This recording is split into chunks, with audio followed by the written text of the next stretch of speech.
YouTube channel online classes भी श्यामू में, और काफ़ी लंबे समय के बाद ये सभी आप सभी लोगों के सामने ये वीडियो आ रहा है। अब कोशिश रहेगी कि अब हम निरंतर वीडियो आप सभी लोगों को दे सकें। आज के हम टॉपिक के बारे में बात करते हैं। इसके पहले हमने 5 से 6 वीडियो हमने अपलोड कर चुके हैं, वो आप नहीं देखे हैं तो वो जाके आप देख सकते हैं, क्योंकि क्रम वाइज देखेंगे तो ज़्यादा समझ में आएगी quality.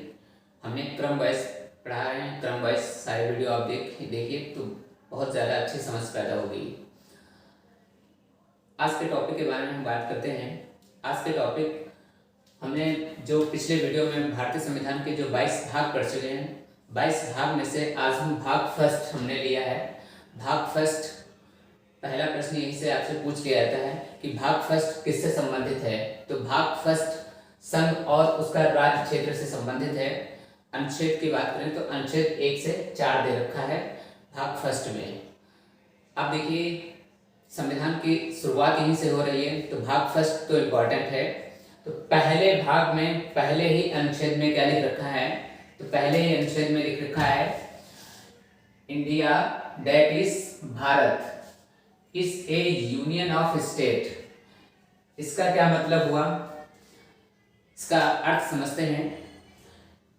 India that is Bharat, India जो कि भारत है, is A union of state, राज्यों का संघ है। नेक्स्ट, अब देखिए पहले ही अनुच्छेद में क्या लिख रखा है, संघ का नाम लिख रखा है। संघ का नाम यानी हमारे देश का वास्तविक नाम क्या होगा, हमारे देश का क्या नाम होगा। हमारे देश को बहुत से नामों से जाना जाता है। हिंदुस्तान है, इंडिया है, भारत है, आर्यावर्त है, बहुत से नामों से जाना जाता है। मगर हमारे देश का वास्तविक नाम क्या होगा, तो हमारे देश का वास्तविक नाम वो होगा जो हमारे संविधान में उल्लेखित है। तो हमारे संविधान में क्या उल्लेखित है, संविधान में इंडिया और भारत दोनों नाम उल्लेखित हैं। तो हमारे देश का वास्तविक नाम इंडिया और भारत है। अब इंडिया और भारत दोनों नाम क्यों रखे गए, इसका क्या रीजन था। जो हमारे संविधान सभा के जो निर्माता थे, तो जो संविधान सभा के हमारे निर्माता थे, जो संविधान का निर्माण कर रहे थे, उनमें कुछ मतभेद था कि कुछ लोग मानते थे कि हमारे संविधान हमारे देश को तो इंडिया के नाम से जानते हैं, तो हमारे देश का इंडिया नाम होना चाहिए। मगर वहीं पे कुछ लोग मान रहे थे कि नहीं, हमारे देश को तो सभी लोग भारत के नाम से जानते हैं, तो हमारे देश का भारत नाम होना चाहिए। तो क्यों नहीं इसका ये निष्कर्ष निकाला जाए कि दोनों ही नाम रख दिए जाए। तो इसलिए इसके दोनों ही नाम रख दिए गए हैं। India that is Bharat, India जो कि भारत है। नेक्स्ट क्या लिख रखा है, शासन पद्धति लिख रखा है। शासन पद्धति, हमारे देश की शासन पद्धति कैसी होगी, इसके बारे में उल्लेख है। तो शासन पद्धति कैसी होगी। नेक्स्ट है, राज्य क्षेत्र का वर्णन भी दे रखा है। नेक्स्ट है, हमारे देश में प्रारंभ में कितने राज्य थे, कितने संघ राज्य क्षेत्र थे, वर्तमान में कितने राज्य हैं और कितने संघ राज्य क्षेत्र हैं, तो इसके बारे में भी लिख रखा है। तो शासन पद्धति के बारे में हम समझते हैं। शासन पद्धति देखिए, इस ए यूनियन ऑफ स्टेट, देखिए हमने यहाँ पर यूनियन शब्द को हमने लिया है, हमने यहाँ पर यूनियन शब्द का इस्तेमाल किया है। हमने यूनियन शब्द को अपनाया है, ना कि हमने फेडरल सिस्टम को अपनाया है। तो ये यूनियन शब्द, यूनियन और फेडरल में अंतर क्या होता है, इसको हम समझते हैं। देखिए हमने 3 से 4 डायग्राम बना रखे हैं, इसको हम समझते हैं यूनियन और फेडरल में क्या अंतर है। नेक्स्ट है, देखिए पहला है यूनिटरी। यूनिटरी का अर्थ होता है एकात्मक शासन वाला देश। एकात्मक शासन वाला देश का मतलब वहाँ पूरी की पूरी शक्ति जो होती है केंद्र के पास होती है, वहाँ राज्यों को कोई शक्तियां नहीं दी जाती हैं, सारी की सारी शक्तियां केंद्र के पास होती हैं। केंद्र जैसा चाहे वैसा कानून बना सकती है, तो वहां पर एकात्मक शासन वाला देश कहलाता है। इसका एक एग्जांपल है ब्रिटेन। ब्रिटेन एक एकात्मक शासन वाला देश है, इसके पिछले वीडियो में हम पढ़ चुके हैं। नेक्स्ट है, ब्रिटेन एक एकात्मक शासन वाला देश है। नेक्स्ट है यूनियन ऑफ स्टेट, राज्यों का संघ है। देखिए यहाँ पे आप डायग्राम के माध्यम से देख रहे हैं, देखिए ये केंद्र है और केंद्र से सारे के सारे राज्य केंद्र के अधीन है, मगर कोई भी राज्य केंद्र से अलग नहीं है। कोई भी राज्य केंद्र से अलग नहीं हो सकता है। यहाँ सारे के सारे जो राज्य हैं वो केंद्र के अधीन है, यानी कोई भी राज्य केंद्र से अलग नहीं हो सकता है। तो ये हमने क्या है, ये राज्यों का संघ है। इसका एग्जाम्पल कौन है?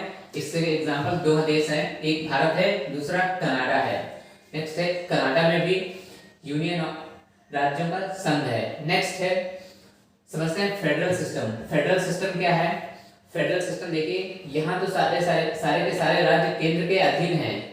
यहाँ तो कोई भी राज्य केंद्र से अलग नहीं हो सकता है, मगर यहाँ तो कुछ राज्य जो है केंद्र से समझौता कर रखे हैं, मगर पूर्णतः उसके नियंत्रण में नहीं है।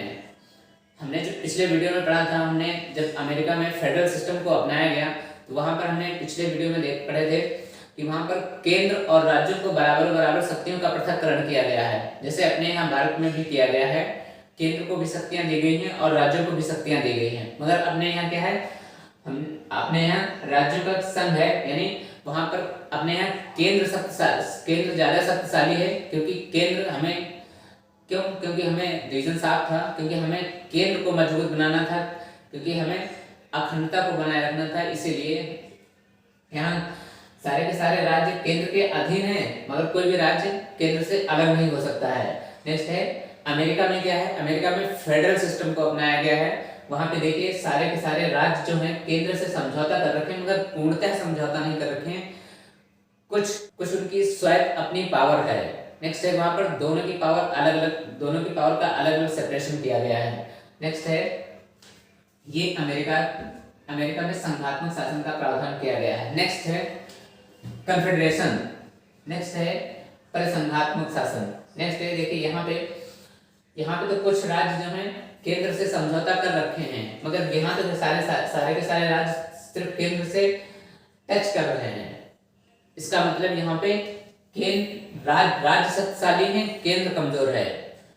यहाँ पे केंद्र जब चाहे तब यहाँ पे राज्य जब चाहे तब केंद्र से अलग हो सकते हैं। यहाँ पर राज्यों को शक्तियां ज्यादा दी गई हैं, यहाँ पर केंद्र कमजोर है। ये इसका एक एग्जांपल है ऑस्ट्रेलिया में परिसंघात्मक शासन का प्रावधान किया गया है। वहां पर राज्यों को शक्तियां ज्यादा दी गई हैं, केंद्र वहां पे कमजोर है। तो ये आपसे प्रश्न पूछा जा सकता है एग्जाम में, भारत किस प्रकार में शासन व्यवस्था का प्रावधान किया गया है? यूनिटरी एकात्मक शासन का प्रावधान किया गया है, या फिर यूनियन ऑफ स्टेट का प्रावधान किया गया है, या फेडरल सिस्टम का प्रावधान किया गया है, या फिर कन्फेडरेशन का प्रावधान किया गया है? तो ये आपसे एग्जाम में पूछा जा सकता है। तो भारत किस प्रकार का है? भारत एक यूनियन ऑफ स्टेट है, यानी राज्यों का संघ है। तो ये प्रश्न आपसे एग्जाम में पूछा जाता है।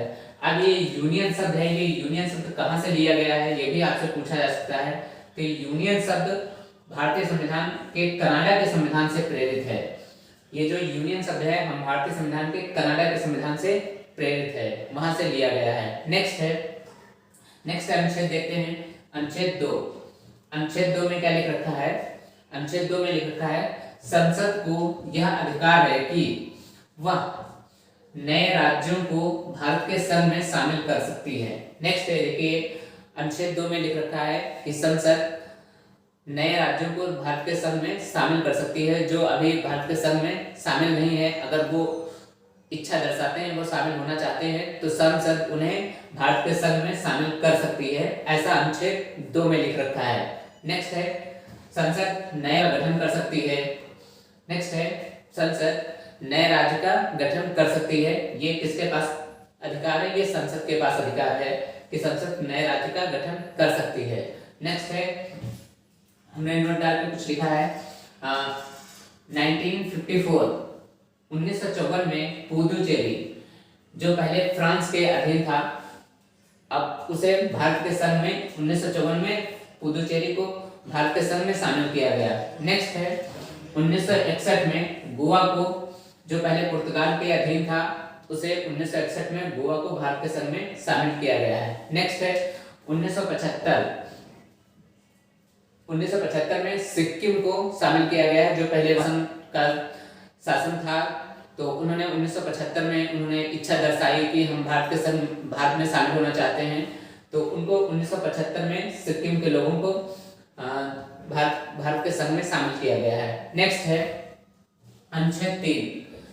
अनुच्छेद 3 में क्या लिख रखा है? संसद को अधिकार है कि एक या अधिक राज्यों से कुछ क्षेत्र को अलग कर नए राज्य का निर्माण कर सकती है।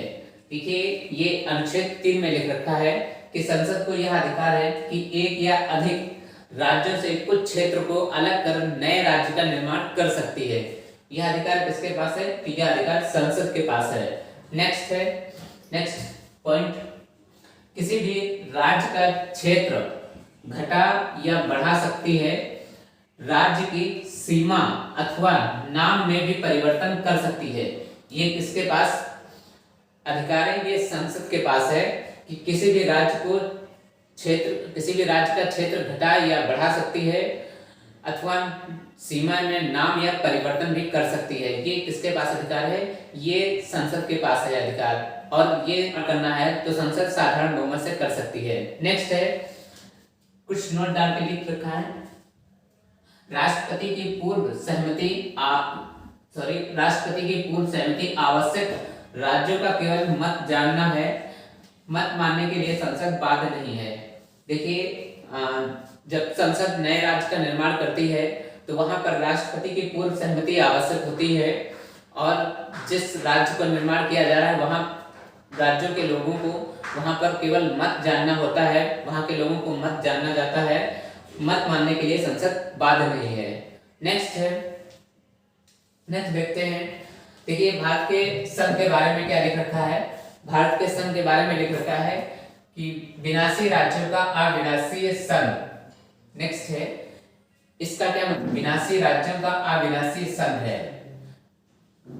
इसका क्या मतलब हुआ? इसका मतलब है कि संघ राज्यों को विनाश कर सकती है। संघ यहाँ पे राज्यों को तोड़कर नए राज्य का निर्माण कर सकती है। संघ राज्यों को विनाश किया जा सकता है, मगर संघ कैसा है? संघ हमेशा अविनाशी है, संघ को नहीं तोड़ा जा सकता है। यहाँ पर भारत के बारे में लिख रखा है। नेक्स्ट है, विनाशी राज्यों का अविनाशी संघ। विनाशी राज्यों का मतलब राज्यों का विनाश किया जा सकता है, और संघ कैसा रहेगा? संघ हमेशा अविनाशी रहेगा। इसके भारत के बारे में लिख रखा है। नेक्स्ट है, अमेरिका के बारे में देखते हैं। अमेरिका में लिख रखा है अविनाशी राज्यों का अविनाशी संघ। नेक्स्ट है, अविनाशी राज्यों मतलब हमने देखिए जब पहले हम यहाँ पर फेडरल सिस्टम को अमेरिका में अपनाया गया तो यहाँ पर केंद्र और राज्यों को शक्तियां बराबर दी गई हैं। यहाँ पर केंद्र को जितनी शक्तियां हैं उतनी ही राज्यों को शक्तियां प्रदान की गई है। तो यहाँ पर बिना राज्य की अनुमति केंद्र राज्यों को तोड़ नहीं सकता।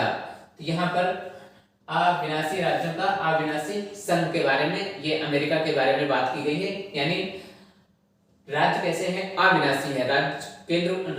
राज्य को केंद्र नहीं तोड़ सकती है, और संघ कैसा है? संघ भी अविनाशी है वहां पर। नेक्स्ट है, ये संयुक्त राष्ट्र अमेरिका के बारे में लिख रखा है। नेक्स्ट है, हम नोट डाल के कुछ लिख रखे हैं। प्रारंभ में हमारे जब भारत में के राज्य कितने थे? तो 14 राज्य और 6 संघ राज्य क्षेत्र थे। ये प्रारंभ में पूछा जाता है कि प्रारंभ में कितने राज्य थे और कितने संघ राज्य क्षेत्र थे। तो प्रारंभ में 14 राज्य और 6 संघ राज्य क्षेत्र थे। वर्तमान में कितने हैं? तो वर्तमान में आप सभी लोग इससे तो परिचित हैं कि 28 राज्य एवं 8 केंद्र शासित प्रदेश हैं। लास्ट में जो कुछ बने हैं राज्य, उनके हम नाम बता देते हैं। जैसे पुर्तगाल से अलग होकर के एक गोवा भारत का 25वां राज्य बना था। हमने यहाँ पे देख ही लिया है कि 1961 में पुर्तगाल से अलग होकर के गोवा भारत का 25वां राज्य बना था। नेक्स्ट है, मध्य प्रदेश से अलग होकर के छत्तीसगढ़ 26वां राज्य बना था, और उत्तर प्रदेश से अलग होकर के उत्तराखंड भारत का 27वां राज्य बना था। बिहार से अलग होकर के झारखंड 28वां राज्य बना था, और 2014 में आंध्र प्रदेश से अलग होकर के तेलंगाना भारत का 29वां राज्य बना था।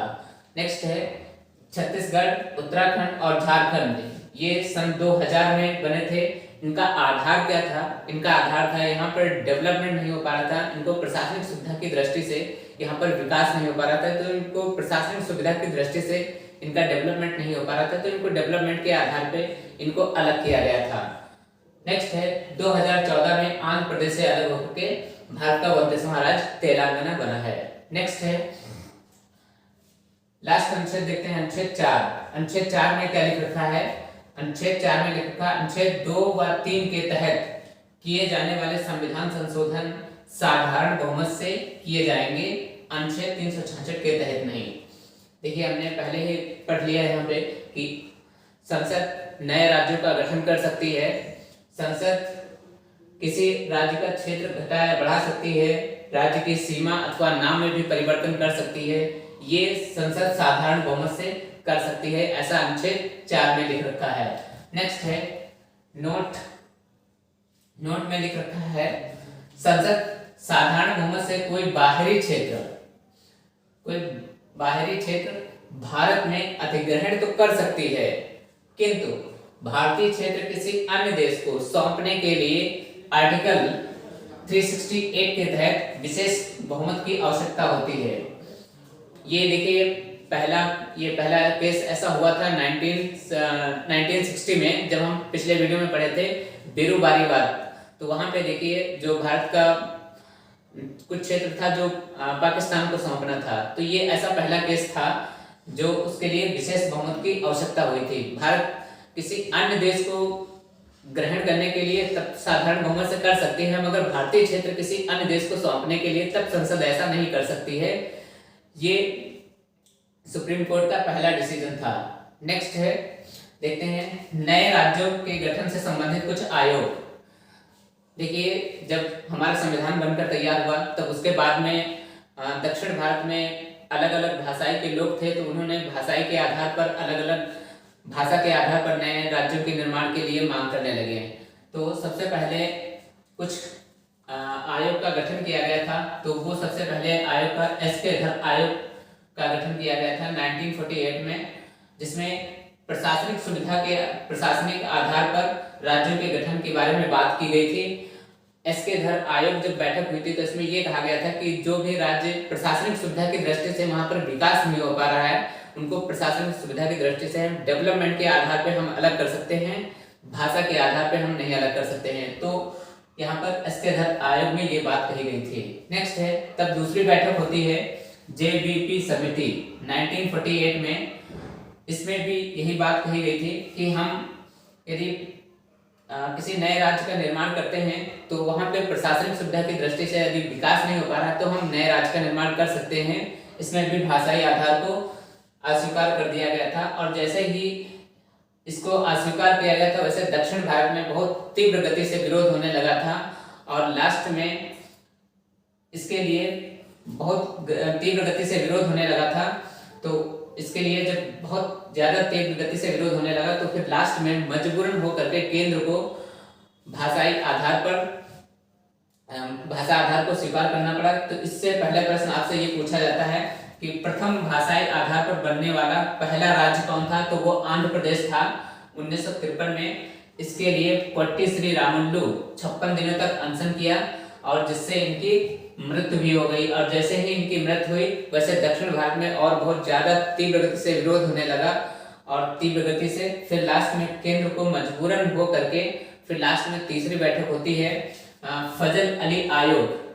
ये 1953 में होती है, जिसमें भाषाई आधार को फिर स्वीकार किया गया, और फिर उसके बाद में ये कहा गया कि भाषा के आधार पर नए राज्यों का निर्माण किया जा सकता है। तो फिर उसमें भाषाई आधार को स्वीकार कर फिर और भी नए राज्य उनका निर्माण किया गया। फिर नए राज्य और बने, जैसे महाराष्ट्र से अलग होकर के एक गुजराती भाषा को गुजरात का निर्माण किया गया, और पंजाब से अलग होकर के हरियाणा नए राज्य का निर्माण किया गया। बहुत से ऐसे राज्य बने, जबकि वर्तमान में देखा है वर्तमान में 28 राज्यों 8 केंद्र शासित हैं। ये बढ़ते बढ़ते प्रारंभ में पूछा जाए तो प्रारंभ में 14 राज्य और 6 संघ राज्य क्षेत्र थे। तो ये आज भाग फर्स्ट था, अनुच्छेद 1 से 4 दे रखा था। नेक्स्ट वीडियो में हम भाग 2 लेंगे।